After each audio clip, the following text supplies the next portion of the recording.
مفاجأة مدوية هزت السوشيال ميديا. الإعلامية رضوى الشربيني بتحتفل بعيد ميلادها ال 44، والجمهور مصدوم، عندها 44 سنة. اللي زود المفاجأة إن النجمة ياسمين عبد العزيز وبناتها كانوا موجودين، ومعاهم عدد من الأصدقاء المقربين اللي عملوا لرضوى مفاجأة كبيرة ما كانتش متوقعة. رضوى بنفسها نزلت صور من الحفلة على انستجرام وعلقت: العمر مجرد رقم، بس النهاردة بقيت 44 بجد. ووجهت رسالة شكر لأصحابها وأهلها وقالت: أحلى مفاجأة لعيد ميلادي منكم، بشكركم وبحبكم. التفاعل كان قوي جدا من جمهورها، التعليقات انهالت عليها.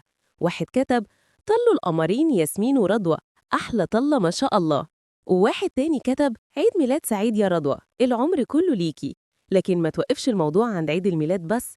المفاجأة الأكبر إن رضوى الشربيني رجعت تاني بموسم جديد من برنامجها هي وبس، واللي معروف دايما بتصريحاته الجريئة.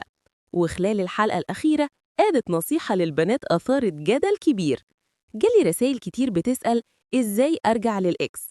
لأ، مش بنعمل كده. اللي خلص خلاص، والعوض مش لازم يكون راجل.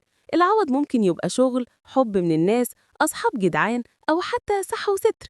مش كل حاجة رجالة وبس. وكالعادة تصريحات رضوى قسمت الآراء بين مؤيد ومعارض، بس الأكيد إنها عارفة إزاي تفضل حديث الناس في كل ظهور. ولغاية هنا انتهى الفيديو.